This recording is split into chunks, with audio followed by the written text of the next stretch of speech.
You're watching The Experience, Comic Culture and Sales, streaming live daily to Facebook, YouTube, Twitch, and Twitter. Hey, what's up, everybody? It is Wednesday, November 16th. My name is Joey Galvez, and I have a special guest. We have Ambrosia. We gave her the night off, but we're going to be talking to Patrick Coyle here tonight. He is a creator of Bixby Grant. We're going to talk to him a little bit about that, but he's going to stick around the show and be our co-host tonight. Well, so we'll see him right after this.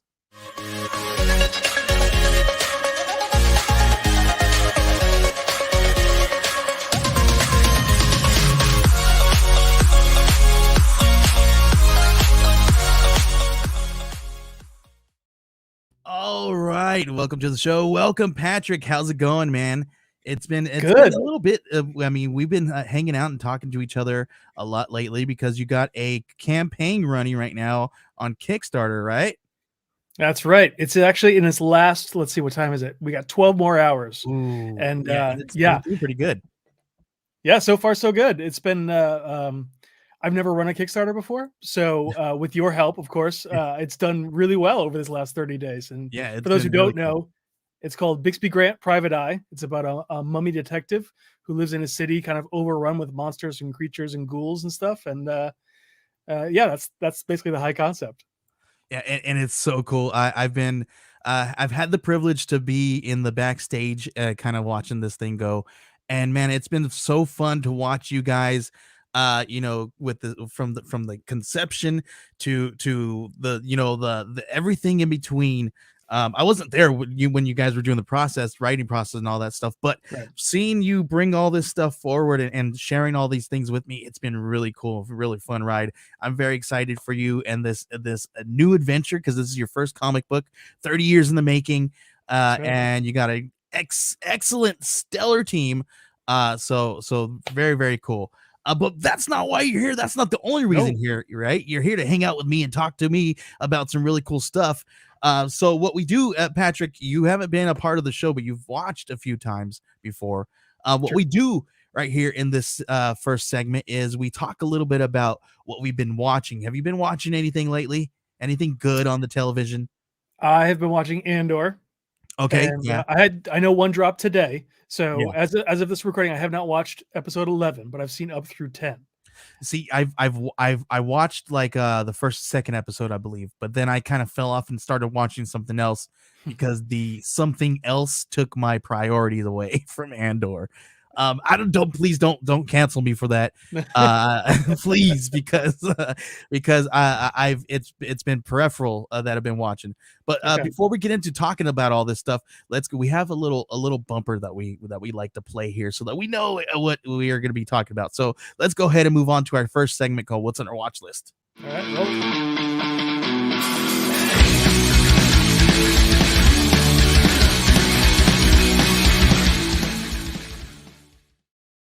All right, Patrick, we did start talking a little bit about it before we moved on here. But so you're watching Andor. How's it going, Cool Gamer? I'm watching Peripheral right now. I don't know if you've been seeing that one. It's on, I believe it's on Prime. And it's a crazy thing. Like they use you get put into this AI body that like is in the future, and it's crazy, like that's how they communicate, and it's absolutely nuts. I think I'm 1 or 2 episodes behind, but it's absolutely crazy, and that one took up some of my time.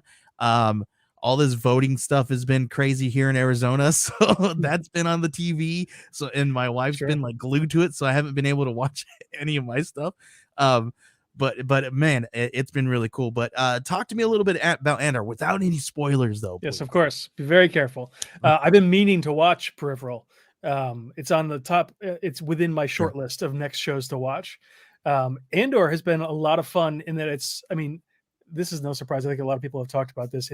It's kind of Star Wars without the Star Wars, I think is the way that New York Times described it, which I think is pretty dead on. So it's Tony Gilroy, who made Nightcrawler, that movie, not affiliated with the X-Men, but starring Jake Gyllenhaal. And he also made Michael Clayton and just a bunch. He's a great filmmaker. And it's a very serious, kind of spy and now prison drama. set just so happens to be set in the Star Wars universe. Like it could be anywhere else, honestly. But you get little tidbits, and I'm not going to spoil anything. Well, one of the main characters everybody knows is Mon Mothma. And then there's some other characters, new characters that we see within the Empire. And it's a lot of fun. Kind of my favorite part of Star Wars has always been street level. Like, like I love Jedi's great.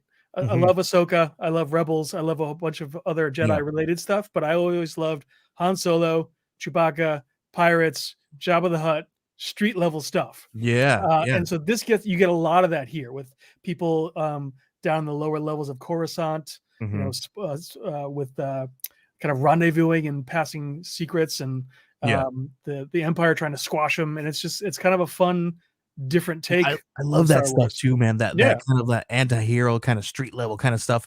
Yeah, I mean, Bixby Grant is that, right? I got to see a little bit of that, and it definitely feels a lot like that. And you guys, I've been talking about Bixby Grant for the past month, and you guys are probably like tired of hearing me say it, but seriously, it's so cool. About a mummy detective, chasing after werewolves, and it's freaking cool. It's gonna be, and it's like a pulp noir. You guys are gonna be into it. Trust me, you're gonna be into it. But yeah, man, I'm there we go. Thank you for putting up the link there. Sweet. So yeah, check it out if you guys are into Kickstarter and all that good stuff. It's already been funded, so anybody who jumps on now, you're gonna get the book. So, and it's what over 180 pages, right? No, sorry, it's 80 pages. 80 pages. I'm sorry. Yes. I'm thinking of, I got too many projects. I know you're involved in a few different ones. It's hard to keep track of all of them. Yeah. It's 80 pages of original material, never appeared in a webcomic anywhere else.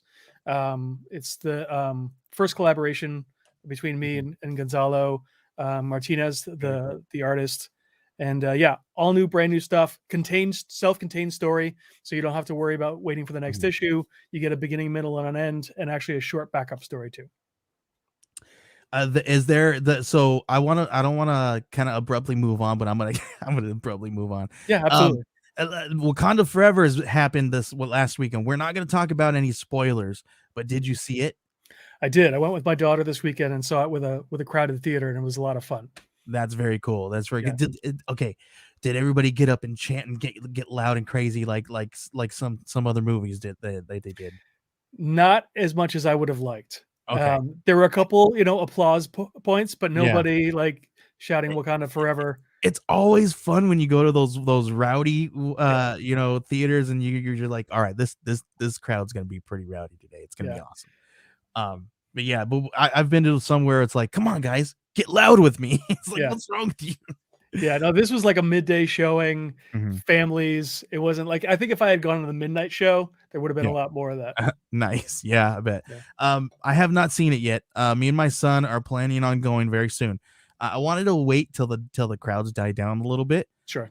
So I think we're probably gonna go. I don't know. We might hit it up tomorrow. We'll see how it goes. Cool. Well, he's at his grandmother's, but we're probably gonna see what we're gonna do this week or this weekend. But we're definitely gonna do it. I think we might be getting my wife into this, because out of nowhere the other day she wanted to watch Black Panther, the first one. So I'm just like, okay, she never wants to watch. Listen, she hates comic books, right? And I'm a big, huge comic book geek. Yeah. And so her saying, let's watch a comic book movie. I'm like, yes, let's do it. Let's go. And it was Black Panther. She's like, well, we got to get ready. And I was like, get ready for what? What does that mean? So does that mean that we're all going to go watch Wakanda Forever? So I'm just kind of anticipating for that one. That'd be awesome. Very cool. There's something about the Black Panther movie, the first one, and definitely the second one, that kind of transcends, I think, regular superhero movies for a lot of people who, like your wife, wouldn't go see a Marvel movie. But there's something a little more cultural to this one, and something a little more worldly about it. It feels so different in tone and in story, and in performances than some of the others. Yeah, I'm very excited because we got Tenoch Huerta. So that I'm very excited to kind of see his performance. Everybody's been talking about that. Very, very cool.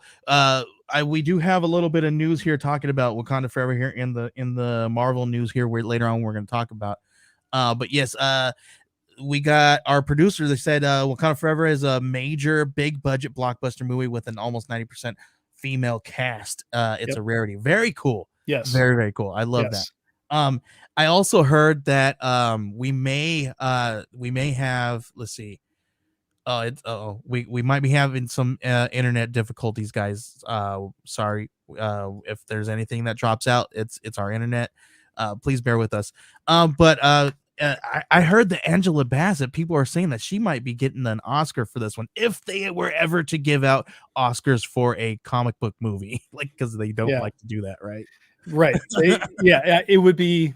I would be very surprised if they did that, but she was fantastic in this. They gave her a lot more to do. I mean, she was good in the first one too, and she's good in everything. She's Angela Bassett, but she was phenomenal in this. But this is a grieving mama, though, man. Yeah. Oh man. Yeah. So I'm all about that. I'd be down for that. People are saying that this is they've done a whole lot for that. So all right. So let's see. Let's go ahead and move on to our geek news. We're going to be talking a little bit about that here in a second.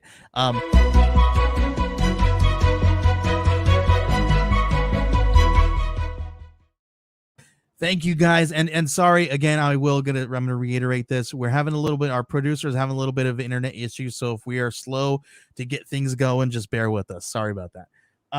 So first up, I did want to say, and maybe I'm bringing the house down here a little bit, but I did want to say something a little bit about, we did lose Kevin Conroy last time that we saw each other. So we wanted to show some of the stuff. Bill Sienkiewicz, gave a cool little tribute here, and he drew something very, very cool here. I thought this was really cool when I got to see this. Did you get to see this yet? I did. I saw it in actually in prep for the show. I had not seen it, but it's beautiful. It's fantastic. Yeah, it's very cool. I thought this was really cool. And man, I mean, it kind of stinks. Like, I know Batman, the animated series, was a huge influence on some of your writing. Is that correct? That's right. Actually, a lot of the tone of Bixby Grant is kind of taken from that. I mean, it's been around now for 30 years, and it influenced so many other series. There was the Superman follow-up and the Batman Beyond and Justice League. And Kevin Conroy has just been part of it the entire way. Like, when I read a Batman comic, he's the voice I hear for Batman. Oh yeah, definitely. I think that's for everybody, right? Yeah, I think so. Like that, the Batman the animated series and X-Men the animated series were the two cartoons that got me into comic books. Like, that was playing. I wanted to watch that every day after school, right? And then I was like, well, this is a comic book. I want to go check it out. There's comic books in the ice cream shop around the corner. I'm gonna go check it out. Sure. And that's where I got my first comic book. And everybody's heard this story before, and I'm gonna tell it again. My first comic book that I ever bought with my own money was it was X-Men Volume 2, number 1, the connecting covers, the Jim Lee covers. Sure. So I've had those, and the one that I had was the one with the fold out, right? Okay, yeah. And so that I bought that for the first time in like the 90s. It was maybe like 2 or 3 years after it came out, and it was still on the rack in the ice cream shop. Nice. And yeah, very cool. I bought it off of a spinner rack, like, very, very cool. And then years later, I was like, I have to find this book. Where's this book? I couldn't remember what book it was because I was just a kid. I didn't know all the volume 1 and issue 2, all that stuff, right?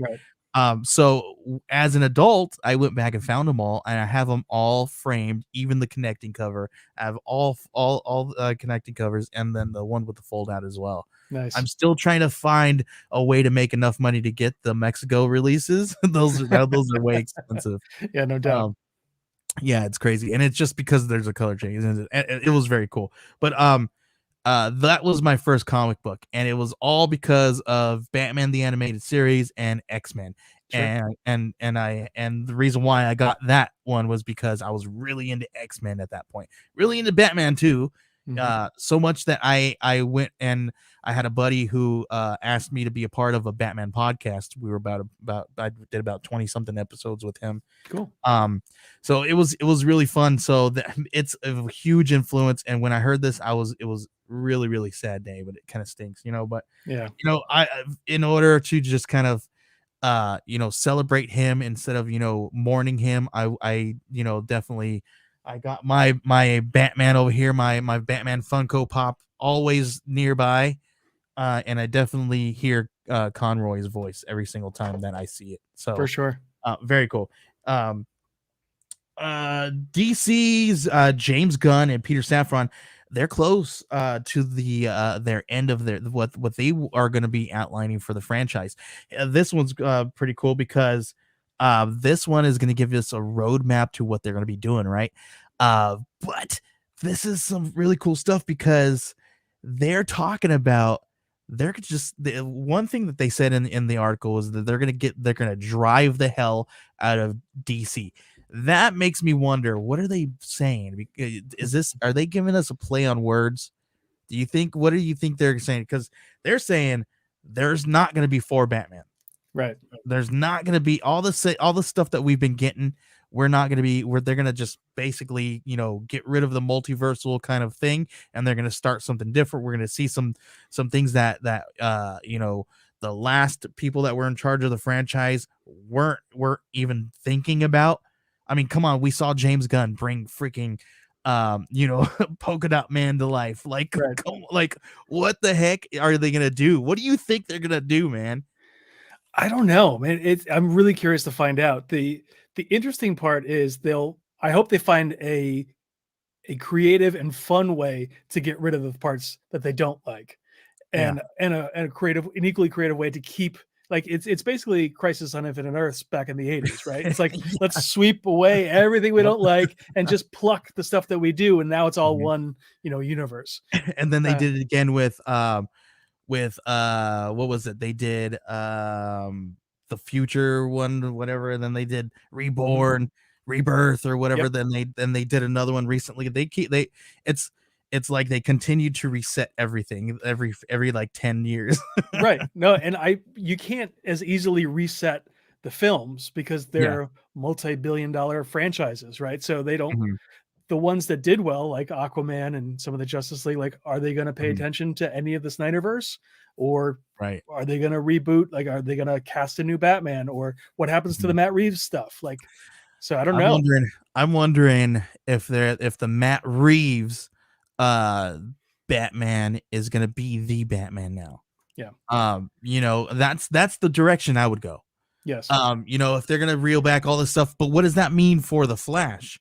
Because in the Flash, we also got I still haven't even seen Black Adam, but I know that there's some cameos in there for some of these people that they might be thinking about getting rid of because there's some key people that they're using in these movies now that are just dropping.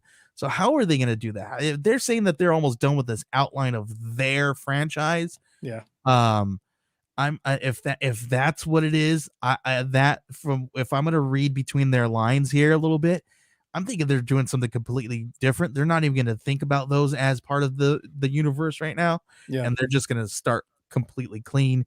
I don't know if they might not even cast a new Batman. They're probably gonna get rid of that idea and do something within the Batman universe, but not a Batman. I don't think that's where they're gonna go. They're gonna say there's too many Batmans, there's too many Jokers. There's too much Harley Quinn at this point. Yep. I think they're going to go a completely different direction. I'd love to see a Nightwing standalone. Sure. Right? How cool would that be? That'd be pretty sweet. Maybe a Red Hood. Sure. Like I don't know. What would you like to see? Plastic Man. Yes. I mean, it'd be really hard to pull off Plastic Man in live action, even with the best CG. Man. Who is your Plastic Man? Ryan Reynolds. Everybody's He'd be pretty good. He'd be pretty good. I'm hard pressed to think of somebody who would be better. But I mean, I'd rather get somebody new. He's already Deadpool, Right. Yeah. And then he's been dropping all kinds of hints for Deadpool in the last few weeks. So pretty cool. So here, we're on the topic of Joker and Harley Quinn here a little bit. I saw some pictures here of a fan, what Harley Quinn could look like. It's just, I mean, it's cool, but here's the thing. I've always wondered what they're gonna do with this. Look how that could look Huh. pretty cool. I think it's just a kind of artist kind of thing. Um, but here's the thing. What do you think they're gonna do? There's rumors that this is gonna be a musical. It's gonna be set in an insane asylum. Like, what are we gonna see? Are we gonna see Harley Quinn or Dr. Quinzel? Like, Yeah. what do you think we're gonna see here with this Joker 2? I don't know. I mean, I had no idea what to expect in the last one. Mm-hmm. So it's, and again, it's not the DCU, or Right. right. It's yeah. So It's they kind of have carte blanche, so they could. yeah. I If I were them and I was given the keys to the toy chest, I would want to redo my own version of Harley Quinn if I've Yeah. already invented my own Joker. That's exactly what I would do too. Yeah. Reinvent her. And I would love. Listen, I would love to see a whole. I would like to see the whole dynamic between Dr. Quinzel and Joker, and the down, like, because I've always wondered, how does one doctor who's supposed to be this person who is helping these people with these mental illness get pulled down along with them? Yeah. Right. And I've Yeah. always wanted to discover how that worked. That's what I want to see. Okay. I want to see that. I want to see how she falls into that I don't know, what is it, honey trap? Does it work that way? Kind of. I mean, you could argue that it's what do you call it? When you get kidnapped, the Oh yeah, yes, I know what you you're know talking what I'm about. talking about. I Yeah, can't. But when you start to love your captors, right? So like Patty Hearst type yeah, stuff. exactly, Yeah. exactly. But Yeah. yeah, they've explored that a little bit, like in Mad Love and in some of the Mhm. other comics. People have explored it, but we haven't Yeah. gotten a lot of it in live action. I would love to see something like that. Yeah. I think that would be a very, and like, especially with the tone that they've already set up, I think it would be perfect set for that kind of, for this, at least for this film. Yeah. It feels like it's a fit. Talking a little bit about that, is there any other kind of, if we're gonna see Joker and Harley, do you want to see any more villains or any other Batman rogues gallery in this movie? Stockholm syndrome. Thank you, BT. Thank you very much. Thank you, Chris. I knew it was a I knew it. Scandinavian country. Yeah. That's, but I couldn't pull it. It was on the on the tip of my tongue. It was right there. I'd rather see them just tell a good story with less characters. Like, a lot of the sequels always fall into this trap, which is Yeah. they want to get as much IP out as possible, as Yeah. quickly as possible. So they jam in a bunch of other characters, and it doesn't always work. Like, it worked okay in The Dark Knight, and it worked okay in a couple other movies. But if you're going to tell the story of Harley and the Joker, just tell that story. I don't think we need anybody. You could hint, you could have a little cameo, but don't make it part of the main story. You know? Yeah. Yeah, I see. I don't know. I would like. I mean, if we're in an insane asylum and the Joker is sent in there, so it has to almost feel like there's gotta be at least some other people that from the Rogues Gallery in there, right? Sure. So we got to see at least something. So people have taken to the internet and said, "Here we go. Here's the artist rendition of Poison Ivy, and here's somebody that they think that should play that role." They see Megan Fox transformed into Poison Ivy here. I don't know if I'm into Megan Fox being a Poison Ivy in this world. I don't know if it fits within the Batman. But maybe I'd like to see a Poison Ivy, maybe, somebody who's lost their mind a little bit, or maybe maybe a Mad Hatter, or Sure. what's the guy's name? Who's the guy, the dude with the freaking puppet. Oh, the ventriloquist. Ventriloquist. I love the ventriloquist. Maybe the ventriloquist is in Yeah. there, and he feels like he's going nuts because he doesn't have his puppet. Hey, dummy! He still Yeah, hears the dummy. voice. Yeah, he still hears the voice. I was like, oh man, like they have an episode of that on the animated series? They did. So, yeah, when he gets out and then he still hears the voice talking to him. Yeah. So I would love to see something like that. Like they could do so much cool stuff. You know what I mean? Like all Totally. kinds of good stuff. But I don't think I would like to see Megan Fox as Poison Ivy. No. But I would totally like to see you know, some of the crazier you know, kind of you know, people who would actually fit within the insane asylum. Sure. I think it would work very well with that. As long as it's cameos, just don't make them part of the major storyline. I think that'd be great. I think if like I want to see a movie like what was that movie called? See, here's another thing that's on the tip of my tongue, but I can't remember the movie. But Jack Nicholson in what is it? It's that famous movie that he's in when he's super young, is in the insane asylum. Oh, come on, somebody. One Flew Over the Cuckoo's One Nest. Flew Over the Cuckoo's Nest. Yeah. I want a Joker. One Flew Over the Cuckoo's Nest. Okay. That's right. what I want. That's what I want to see. And I want to see. I want all the if they're gonna have any kind of rogues gallery, that's what I want. I want One Flew Over the Cuckoo's Nest. You know who was in that though? Danny DeVito. Yeah. So he could be the Penguin again. There you go. Yeah. Right? So that's what I want. Joker 2 / One Flew Over the Cuckoo's Nest. Let's go ahead and move on to Marvel news. Let's talk a little bit about Wakanda Forever. We got Wakanda Forever has hit 200 million in the box office. I'm sure it's hit more now since the last time that I've read this article. But dude, that's freaking crazy. And the second weekend is forecast to be even more nuts. Do you think that this is, I mean, do you think, here we go, we were just, you know, a few months ago, there was talks that some of these theaters were going to be dead, and now look what's going on. Now, do you feel like we're in full-fledged back to the theaters? For Marvel and genre stuff, absolutely. Like this is going to break $1 billion easily. Oh yeah. We've got the holiday weekend coming up, which they were. I know it's no accident they put it out 2 weeks before. Right. Before Thanksgiving, so that they could hit every single week box office goals. And people are going to go back. People who really enjoyed it will take their friends and their family. They want to get out of the house during Thanksgiving. Yep. And it's brilliant. Yeah, it is brilliant. Yeah, I mean, not to mention it's a good movie. So it's not just that people want to get out of the house. Yeah. I'm actually gonna probably go hit it this week. And maybe depending on, like, listen, here's the thing, right? Like, we're gonna have family over too, and it's a lot more fun doing these things with family, man, or a group. So totally, we might take my brother and a couple of his kids. So nice, and that's how it might be. I'll go. Here we go. I got another one here about Wakanda Forever. I did not get to read this article too far, because if you go too far, there's a lot of spoilers.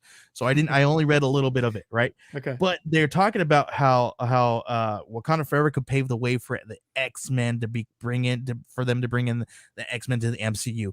Obviously, that's because of Namor, right? And maybe JD, you don't want to pull that up because there's some spoilers on that article there.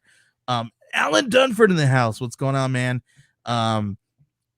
This is another creator that I work with right now. I don't want to say anything. Never mind. I'm not going to say that. But Alan Dunford and Patrick are two amazing creators, cut from the same cloth, is all I'm going to say. Definitely. If you guys are not following these two people, you guys are definitely going to need to be following them after today, because they are going to be doing great things in the future. I can guarantee that.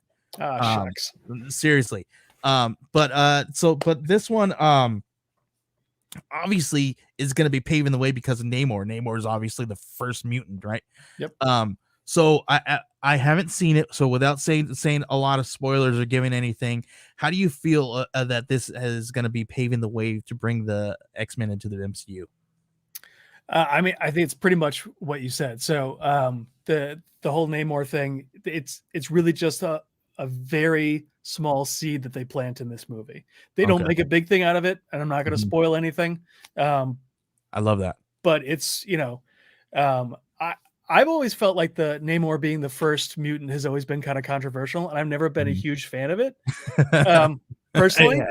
But I mean, it's also, I'm fine with it. I don't like, there's no fanboy rage. It's just, it is what it is, and there's not much I can do about it. But because he was already like part of the Defenders, he was already affiliated with the Fantastic Four more as a villain. He was with the Avengers for a long time. Like, he doesn't need to be an X-Men too. But I mean, Wolverine did a lot of the same thing though, right? He was part of the Avengers, X-Men. It's true, but they did that to sell books, though. Namor's never really been one who's going to be pushing a lot of extra copies out the door. But that said, I think that it does. You get a little seed that's going to probably grow from here. And well, I don't want to say anything else. I love that. I love just saying that right now, right there is perfect, because I've been on the other side of the thing. I've loved that Namor was the first mutant. Okay. Maybe the comics, you're just like, wait, how? Okay, wait. Okay. Well, did you guys just make him like, okay, I get some of the controversy. I get how people are like, okay, well, not really. But I loved the idea that he was I love that he was the first mutant, because now we're going to be seeing him in here, especially on the silver screen, because now we're really we have a mutant in the MCU now. Yeah. Now we have to have more. And that's one of the reasons why I was very excited for Wakanda Forever. I was even more excited because now they're going to be bringing into the MCU a little bit of my culture here. You know what I mean? Because it's super, super cool. A lot of people are kind of get a little upset. There's like, this is not the Namor and all this stuff. That's just Mayan and all this other stuff. Listen, whatever. If you guys look back into some of this stuff about the lost city of Atlantis or whatever, there's a lot of stuff that talks a little bit about that. That's very similar to a lot of the Mexican culture and the pyramids and stuff out over there in Mexico and stuff. So, I think they did a really good job, just without seeing the full movie. I think it was awesome, actually. I never had a problem with them changing him. At first, I was like, huh, that's interesting. But it makes total sense. Like, let's make it so that the MCU is more inclusive of more cultures. Like, we've already gotten a little bit from here and there. Let's broaden it out so that it's getting some Mexican and Aztec culture in there. It's fantastic. I'm all about it. I do not have a problem with them switching it from Atlantis. I mean, yeah, it's not ruining my childhood. It's not the Namor I grew up with, but I think it's a nice way to kind of retcon it or change it to fit a more modern audience. Yeah. See, this is I've never been that person that's like, that is not the Batman of my dreams, right? Like, it's never been like, I'm like, oh, cool. What are they gonna do with Batman, right? Right. Like, well, there's been some really cool stuff that we've seen people do with Batman, or seen people do with other IP, and it's like, cool, let's do something fresh, something new. I don't want to see my comic book just plastered up on the screen exactly the way it was. I can just read my comics, right? And just have my own headcanon. The way it'll play out the way I want it in my own head, right? I'd rather see somebody else's, how it played out in their head on there and be like, whoa, that was cool. So I'm all about that, but yeah, so that's cool. In the comic books, I don't know if you've been following some of the stuff that's been going on with Monica Rambeau. So in the comic books, they've been calling her what Spectrum and all this other stuff, right? Mrs. Captain Marvel, all that stuff. So in the MCU, they've been we got dropped some bombs the other like a few months back, where they said that they were going to call her Photon. Looks like they're going to be changing it to Photon in the comic books as well, because they just dropped a comic book this week talking about they were introducing some of the people, and she was there, Monica Rambeau, and they said Photon. So in the comic books for so long, she's been known as Spectrum and all this stuff, but now they're actually changing it to the MCU name. What do you think about that? And how they're bringing some of this stuff from the MCU into the comic books? Well, actually, so the reason, well, I don't know how they decided to use it in the movies, but when I was a kid, she was Captain Marvel, right? She was Mhm. the leader of the Yeah. Avengers for a while. And then when they brought back Captain Marvel before before the female Captain Marvel, Carol Danvers, they Yeah. brought back the Marvel's son for a little while, and he was Captain Okay. Marvel. And at that point, she became Photon. So Yeah. that was in the early 90s. So Yeah. I didn't know she had changed her name, and when I saw this article, I was like, "Huh, I always thought she was Photon." Yeah. That's what I thought too. So I mean, a lot of writers didn't know what to do with her over the years. I thought that Mhm. Roger Stern did a great job with her in the Yeah. 80s, early 90s, and she was great in Next Wave. And certain writers know how to use her, Mhm. but she bounced around, and people, it was one of those characters that kind of slipped through the cracks a lot. And Yeah. I'm glad that because of the movies, they're giving her a more solid identity. So I Mhm. think that's good. Yeah. I'm right there with you. And when I read this too, I was like, wait, wasn't she always Photon? Like, I'm glad that they kept it Photon Yeah. because I don't think I like Spectrum. I mean, I understand why they call it Spectrum, but it's Yeah. still strange. Right. Very, very. So we got that, and then that's all the news we have. But I do have this one thing. Are you a Funko collector? I do not collect Funko, but I think they're awesome. They're so cool. I've got a handful full of them. We like to collect them. My boys really like them, right? And I've got 3 boys, and they really love these Funkos. One that I'm really excited about is that we get this freaking huge Sentinel Funko with a little tiny Wolverine. Awesome. But I've been noticing that they've been making these really big Funko Pops lately. Yeah. And I really want one so bad just so I can have it back there. Sure. And look cool on camera, but it's just because it's so huge. Right? These little ones you can't really see very well on camera, right? But if I had that big huge one, that would be so cool. So I'm just like, every time I see these pop up, like I'm like, I have to put that up there. Maybe it's because I'm hoping that my wife downstairs is watching and she's like, all right, I see what he wants for Christmas now. But yeah, I'm all about this, man. It's really cool. What fun thing that is not comic books that you do collect? Is there anything like that you have? It's not comics. That I mean, like more like a collectible, but could Yeah, be. Well, yeah. so I've got this. Where is it? Right here. This I think this is Mondo Modoc Tiki. Oh yeah, I see back what here, it is now. which is pretty cool.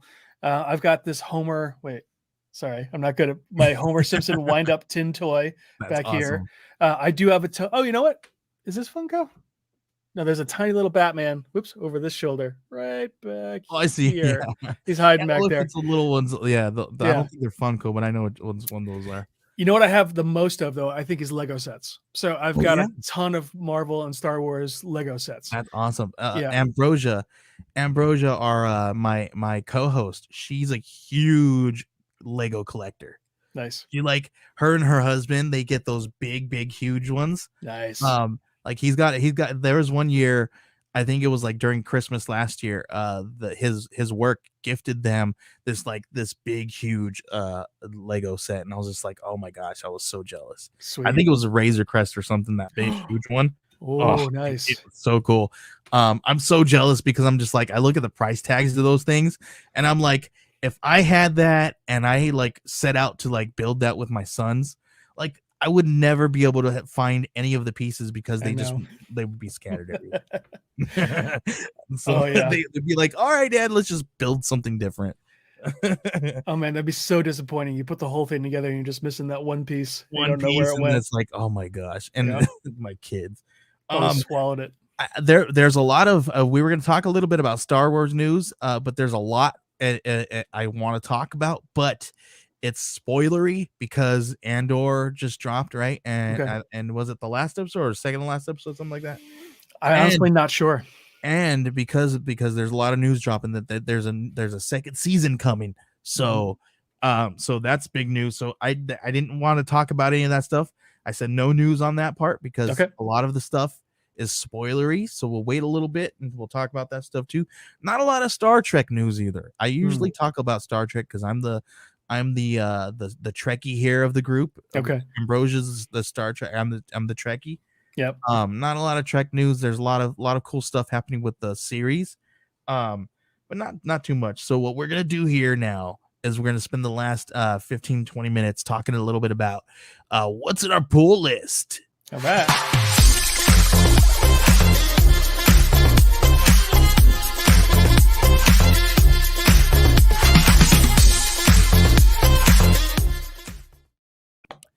All right, everybody. This is part of the show where we talk about what's in our pull list, whether we are liking it, reading it, or it's been on our pile for a long time. I know, Patrick, you got a big pile of to read books over there, right?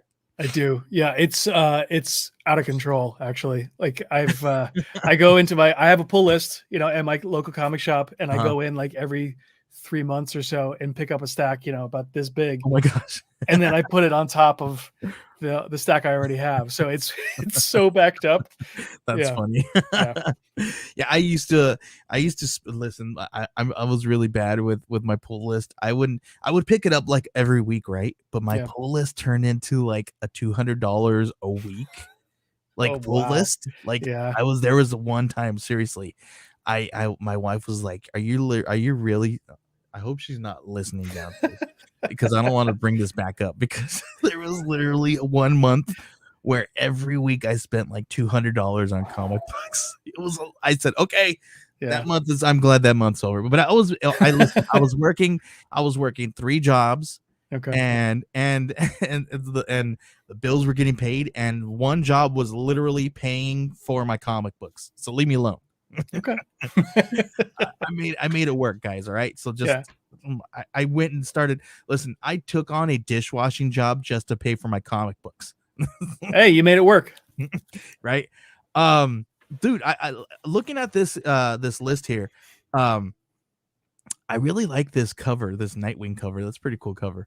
I don't think I'm gonna read it though, because I'm very behind. They're almost on 100 here. Holy crap, the 100. That's unbelievable. That is freaking awesome. World's Finest. I know that there's some of those are doing really good. Something is Killing the Children. That has been on my list for the longest time. I have like the first and second issue. Yep. They're on 26 now, man. I've been falling off on reading this. I've been trade waiting on this, and I've read the first 3 trades. 3, is that right? Yeah, and it's holy crap, awesome. 3 trades already. It's really, really good. I actually bought the library edition, and it's beautiful, and it's really great. That's so cool. Yeah, this was a really cool book when it came out. Dude, there's so many X-Men titles, like all this stuff, but this one looks pretty cool looking. I'd be down to read that one too. I'm really interested in reading this one, Batman One Bad Day, Mr. Freeze, number 1. Yep. I know this is from the is this from let's see, let's open it up. Let's look at it, because I don't know if it's Sean Murphy, right? Sean Murphy. No, it's Mateo Scalera. No, okay. Yep. It looks a lot like his style.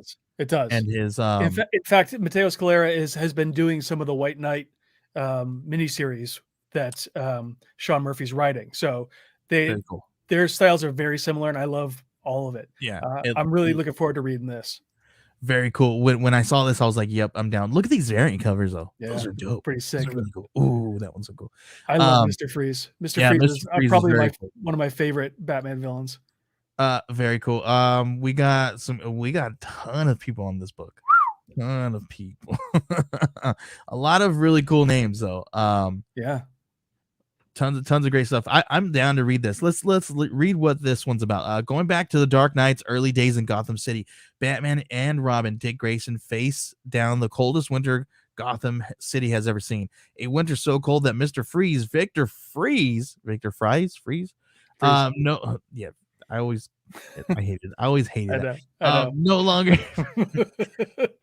I hated that name.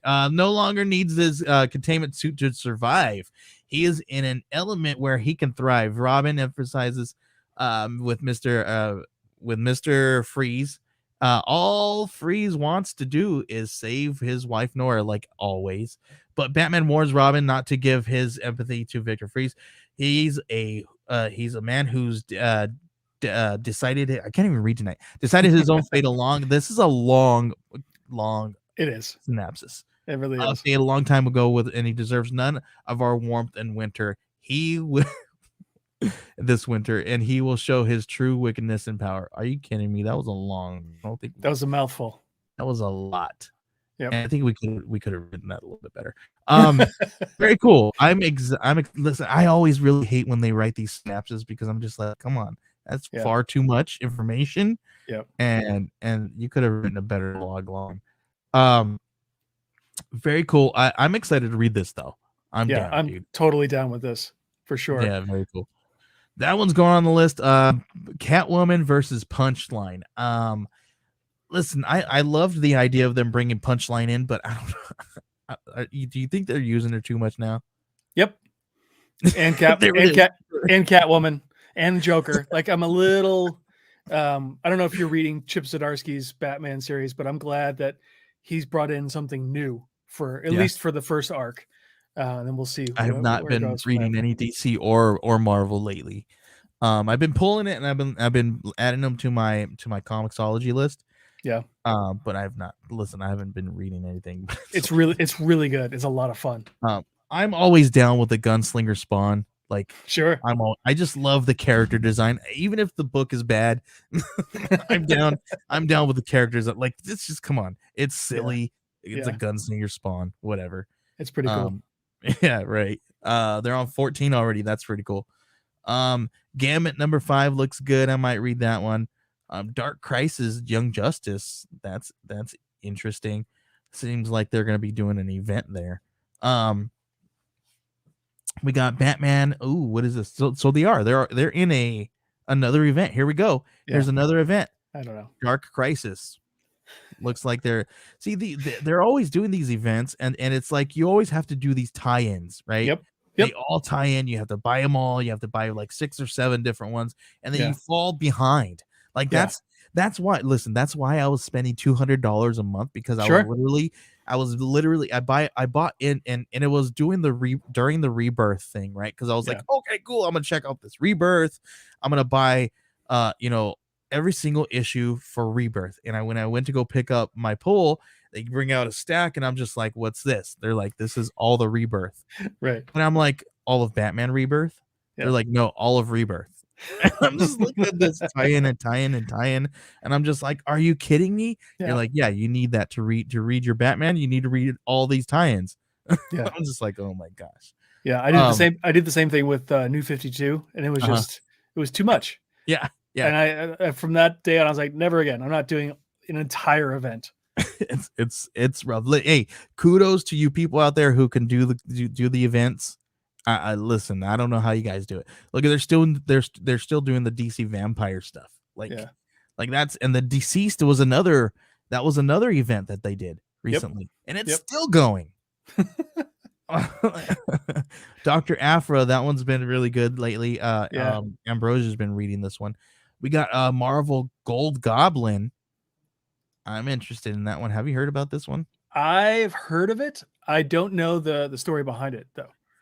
So let's read it. It's not even easy being gold. Norman Osborn's sins may have been cleansed, but his memories weren't, and he's done plenty of horrific things to remember. Norman's worked hard to avoid all things goblin and to stay on the straight and narrow. Consequences in Amazing Spider-Man pushed him to try superheroing, and he liked it. But when the media dubbed him the Gold Goblin, he has to start wondering, can he ever get away from the goblin inside? So this is Norman Osborn, the Goblin, as a superhero. Interesting. Okay, we got Cantwell's doing this. Let's see. We got Christopher Cantwell. Okay, he doesn't steer you wrong, so I'd be down to read this. Yeah, Cantwell's good. Lan Medina's a good artist too. We got some Ed McGuinness covers. Yep. Bengal, Marco Cicchetto. Okay. Yeah. We got some good. We got Alan Qua. Okay. We got some good people on these covers. Yeah. and some good stuff. Okay, who's the It's a lot of variants, man. So many oh my God. variants. There's so look at this. There are so many variants. Look at that. Look at that. And then you got these double variants, these other ones. There's Those are like nice. I like the that. virgin one. Yeah. Pretty cool. Yeah. Very cool. I just don't know if this is do you think this is gonna be around long enough for it to be anything? I have an idea. It's probably a planned miniseries, but they don't call them miniseries anymore. Mhm. You know, they probably have a 5 or 6 issue arc planned and Yeah. then call I it think quits. I think what yeah, right. I think what they do, I think they have here's my theory. I think they have a plan for like 4 issues, and then if it bombs, they can kill it Right. or go 2 more issues. Right. Yeah. Right? Yeah. Probably. That's what I think. Yeah. Or 3, and then if it bombs, go 3 more issues. Sure. Whatever. But I think that 4, that 3, that 4 kind of rounds out a good story arc. Yeah, it could. But they need 5 for a trade. Yeah, right. So there you go. They could do the 5 or 6 issue mini, and then if it does good, they just keep it going and call it an ongoing. Yeah. Han Solo, I kind of fell off of reading that one. I did too. Who's doing it now? I haven't looked at it in a while. Let's look at it. Let's see. The cover's kind of cool. Who's on the covers? I mean, who's on the title here? We got Mark Guggenheim. Mark Guggenheim. Yep. Okay. And Paul Fry, Alex Sinclair, Paul Fry, Phil okay, Noto. we got some good people. Ferry. That's some good, some really good stuff. Good people on here. So, but I fell off, so I need to get back on that one. I might give it a try, another shot. Heck yeah. Black Adam, that one looks good. That's a really cool cover. It's you know what it reminds me of like a Misfits cover or Misfits. It does. I don't know why. Like maybe like Glenn Danzig. I could totally see that. Yeah. Walking Dead. Oh my gosh, they're still doing that. They're bringing that one back, coloring it this time. Of course, because they could sell it more. Right. Blade Vampire Nation #1. From the pages of the Avengers. Let's see. Let's read this one. Because I'm always down for a Blade story here. Sure. Deep dive into Dracula's new kingdom as established in Avengers. Here we go, another tie-in or a spin-off from a thing. So we go. Starring Blade, the sheriff of Vampire Nation, an assassination threatens to unravel the fledgling country and spread chaos throughout the world. But is getting rid of the nation full of bloodsuckers really all that bad of an idea? Blade himself isn't too sure. Okay, so we got to read Earth's Mightiest Heroes, Avengers. Okay. Well, so it kind of I read the first like 20 or 30 of Jason Aaron's run on the Avengers. Okay. And that kind of set up the world that this takes place in. It was kind of fun actually. So Blade became an Avenger, which I thought was interesting and different. Yeah. But then they created this, I think in Russia, created basically a sovereign entity or nation for vampires. For the vampires. When Dracula was living there, and it was like a whole storyline. So this I didn't know that he was now living there. So this must be an extension of that long storyline. And he's the sheriff of the Vampire Nation. Yeah. Now, so and it looks like, and I love it that they used the Wesley Snipes as reference material for the cover here. It looks a lot like Wesley Snipes. It does. Yeah. This is a really cool cover. I was not in until you started telling me that that storyline was actually pretty cool. Yeah. So I might go back. I don't know. That's a lot. I might go back and read it. But this is, again, here we go, right? Here's the thing. Some of these events are really good, but when you have all these tie-ins and these spin-offs and all these other things, it's like you have to, in order to read the spin-off, you have to know the story over here. I bet you could read this without having read the backstory. I bet you the catch-up page there in the front, the summary page that they do is probably enough for you. Yeah, probably. Still looking through here. So we got a new Star Wars Hidden Empire. That one's definitely going to be going on my list just because it's a new number one. Stargirl Lost Children. Nope. Just kidding. It looks cool. It looks good. I don't know if I'm going to put it on my list though. Yeah, I haven't read a Stargirl since Jeff Johns wrote it, which is like 22 years ago. Oh wow. Demon Wars, they have a Peach Momoko doing her own that's really nice. There. Looks really cool. Let's see, Murder World Avengers #1. Oh, that one might be cool.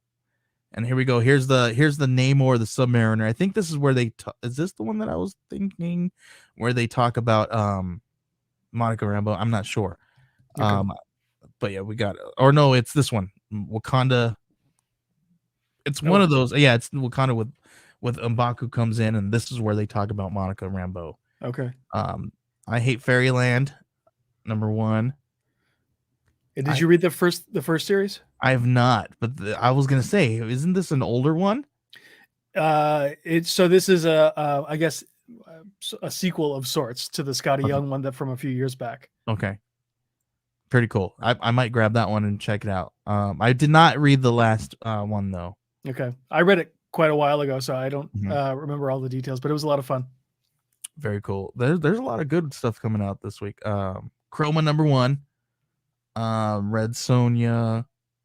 Let's see. Samurai Dog.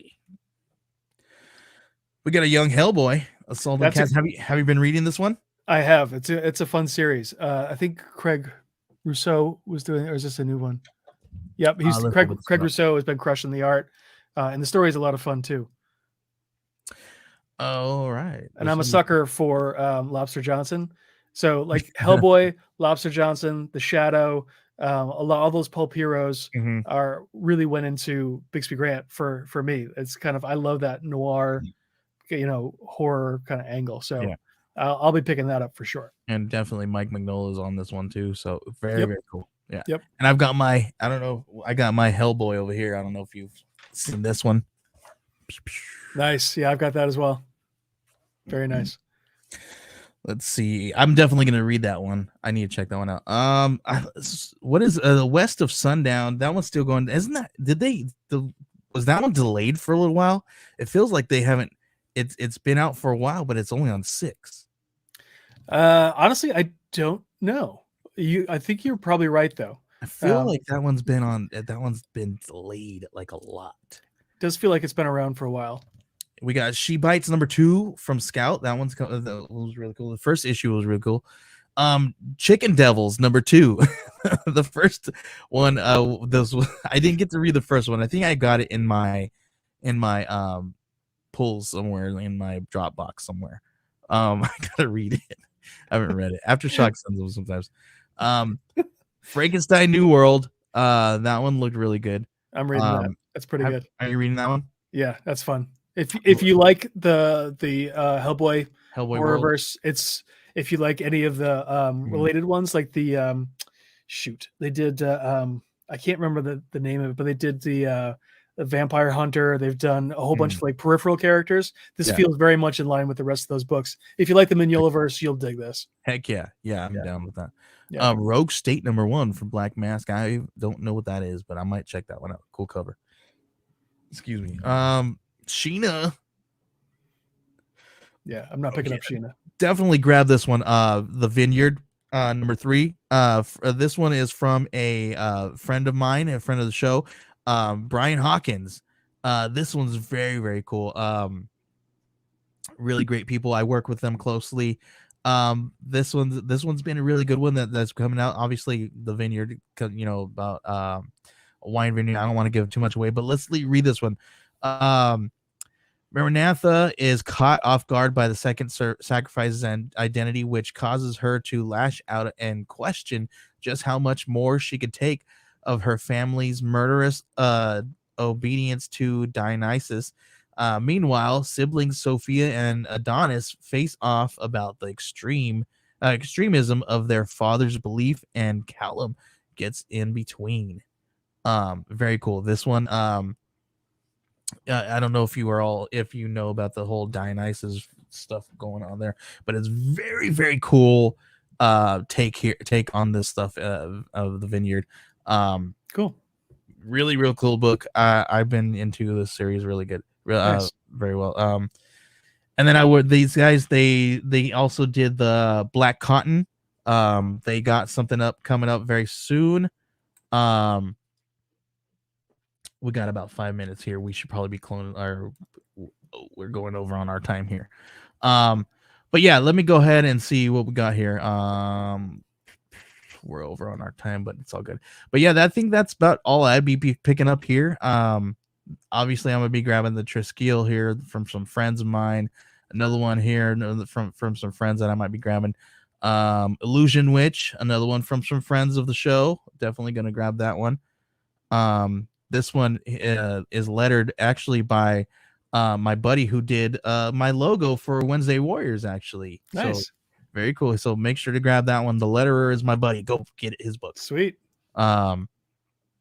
Very cool. That's it for the books this week. Before we head out and close up shop, I do want to do our last thing here. Every single episode, I don't know if you know what we do at the end of the show.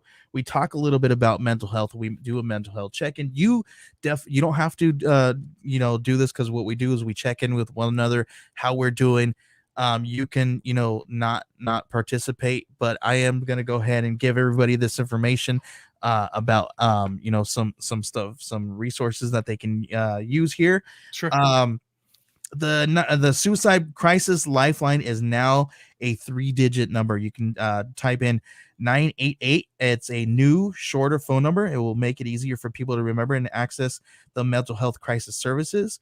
It is confidential, it's free, and you can get emotional support. All you got to do is call or type or text 988, and you should be able to get somebody on the other line for 24 hours a day, 7 days a week.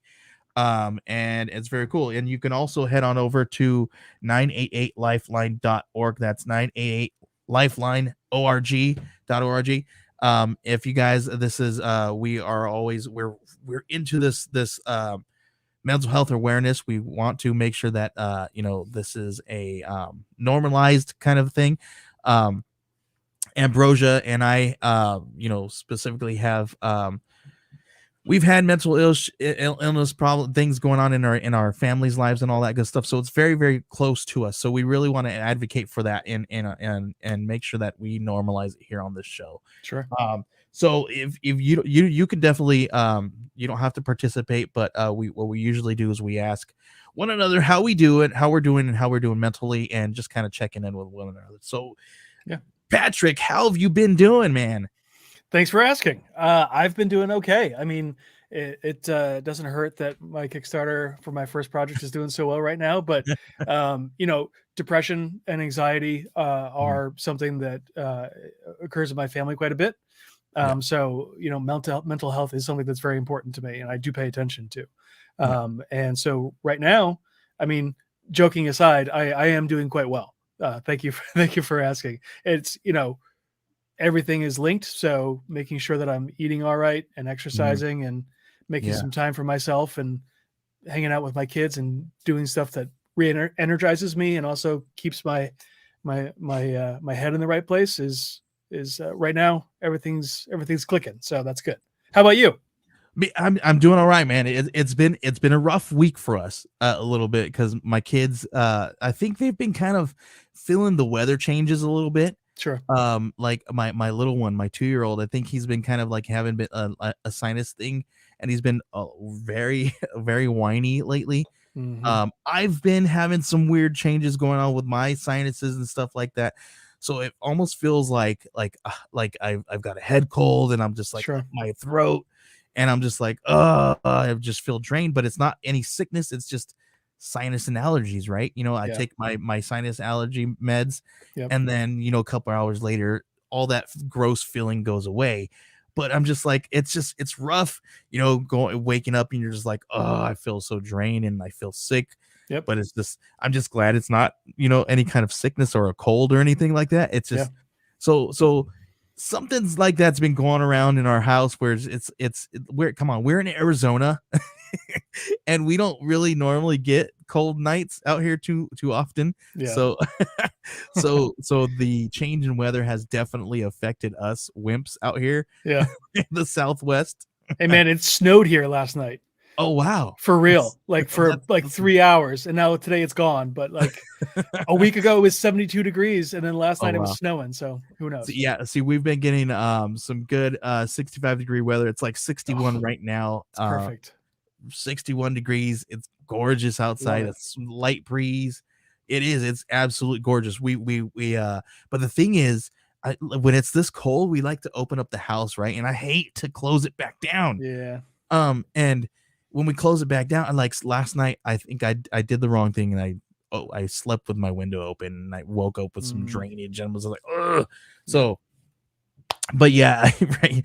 And yeah, AXP says 61 degrees means heavy coats and fur boots in LA. Same thing here in Arizona. 61 degrees means you pull out your hoodies and your sweatpants. Sure. And your sweatsuits. And then you go. But the thing is, in Arizona, the weather's a little bipolar, because it'll be cold in the morning, super cold in the morning, right? Like maybe 30s, 40s in the morning. And then in the afternoon, it'll be like 70s. You're 65, 70. You're just like, oh man, why did I wear this morning? Right. Right. How do you dress? Layers, man. Layers. Yeah, so you can peel them off. Yep. But no, man, that's been what's going on around here. We've been doing pretty good. It's a little rough going because of all the, the change in the weather, but we're doing all right, man. Good. We're doing all right. I'm getting a lot of fun people to talk and hang out with, watching these really cool campaigns, succeed, and some that don't succeed, and we kind of learn from them and keep going and don't let it get you, so right. that's kind of what we've been going on over here, man. So it's been a lot of adjusting. Sure. Yeah. But thanks, man. Thanks for hanging out with me. Thanks for allowing me to check in with you and do this quick mental health check-in. Of course. I do want to make sure that you guys know that there are some resources out there. If you guys do a quick Google search for your local warm line, that is WARM, warm line, you guys can get some really cool stuff there. They usually have a lot more resources for you in your local area. They know what you guys need in your little neighborhood there, so make sure you guys are Googling that first. Yes, this 988 number is really good, but you guys if you want some resources that they know that they can help you out within your own community, do a quick Google search of your local warm line, and you'll be able to receive some of those cool services there. Make sure that you are calling a crisis team before you reach out to police, unless you are in a emergency or a life threatening emergency, because police are not equipped to deal with mental health calls. They tend to want to shoot first or hurt people first before they can actually find out what's going on. I'm sorry. I love those people out there who are police officers. If you're police officers, thank you for your service. But you know just as well that it's very difficult for you guys to handle mental health situations, because you guys are there to de-escalate, and mental health is not about de-escalating right away. You have to work towards it. So getting a crisis team on site is a little bit less likely to get anybody hurt. Yep. So make sure you guys are reaching out to a crisis line before you reach out to police, unless you are in a life-threatening situation. Always call the police if you're in a life-threatening situation. Thank you guys for hanging out with me right here on Wednesday Warriors. Sorry that we're going a little bit over. JD, I owe you some Christmas gifts for hanging out a little bit late past your time, man. Thank you guys for hanging out with me. Thank you for hanging out. He said he wants a Christmas beer. I'll get you a Christmas beer. You do that. Patrick, thanks for hanging out with me, taking the place of Ambrosia. It's been a pleasure hanging out with you. Can you please let everybody know where they can find you on social media, please? Yes. So I am at Patrick Coyle 71 on Twitter. If you're still on Twitter, I know a lot of people are jumping. I'm on Facebook at Patrick Makes Comics. And I'm also on YouTube. If you search for Patrick Sucks at Drawing, I have a YouTube channel there where I talk about the creative process and what I do to deal with self-doubt and the creative process that way. Yeah. Well, right now I know you're not self-doubting your anything, because your campaign is hitting $11,137 right now as we speak. Almost 293 backers, 9 hours to go. It's crazy. Like it's absolutely crazy. You and I both, when we were talking about this, you and I both were like, let's just do four grand. I think we're gonna hit 4,000. We could do 4,000. Right. Wow, you guys have definitely made it believe that this is something you want. I think, and listen, when you first brought this to me, I knew it was going to do something amazing. I knew that this is something that everybody was going to want, and it's absolutely gorgeous. I'm excited to read it myself. Awesome. And I'm excited for everybody else to read it. All these almost 300 people are going to be able to read this thing. I'm excited to see what this is. 30 years in the making, man. Very cool. Before we go, I want to hear from you really quick. Why a mummy detective, and why is he chasing werewolves? Okay, so he's a mummy detective because he was a cop in the 1930s. He busted up a museum heist that had a pharaoh on display and unleashed the curse of the pharaoh and became a living mummy. So he couldn't pass the police exam anymore because he's technically dead. So he became a private eye, and now he's been alive for almost 100 years. Wow. And everyone he's known or loved is dead and gone, and now he's just a miserable old coot who just wants to be left alone, but people won't leave him alone. So to keep the lights on, he still takes cases, and he's basically fighting and chasing a werewolf because he's been hired by his client whose husband has gone missing right before a full moon. And in Harbor City, where he lives, that's a big deal because there's a large werewolf population there. So she's worried about her husband's life, fearful for his life. So that's the basic setup. And then I'm not going to say too much else because I don't want to ruin it. But there's a lot. If you like two-fisted hoo-ha action and werewolves, monsters, detective stories, noir, Batman the Animated Series, Hellboy, any of that kind of stuff, you'll probably dig this. I got one other question. Yeah. It's been 100 years since he unleashed that curse. Has he tried to go back and test the police exam? Like, I mean, like they've had to make changes, right, to allow undead people. Yeah. So Bix is the type of guy who also, after a certain amount of time, once he didn't have to follow their rules anymore, was like, I don't really want to go back. There are going to be some stories where we go back and see what he did during the 40s, 50s, during the war, during fighting gangsters, and a bunch of other stuff where he worked with the police, but is still kind of his own kind of pulpy detective hero. Yeah. So cool. I'm excited. That sounds a lot of cool. Like I'm going to hound you to get me a short story where he just goes back and tries again and he fails and he fails again. Maybe I can get an 8-pager out of you to do that. We'll talk offline. All right, thanks again for hanging out. Thanks for having me. Yeah, thank you for hanging out, man. Thank you guys for hanging out, and Ambrosia will be back next week, I promise. Thank you guys. You guys can find me at Joey Galvez 1984 on Twitter, possibly somewhere else. We'll see if it goes away. If it goes away, I'll let you guys know where you can find me again. But you can always find me on Facebook. You can always find me on Instagram. You can just do a quick Google search for the Geek Collective, and I'll be there too. You can find me there. What we do some cool stuff. We have podcasts. We have public relations. If you guys are running a campaign, we'll help you out. Just ask Patrick here. We helped him out, and he's got a great campaign. Yep.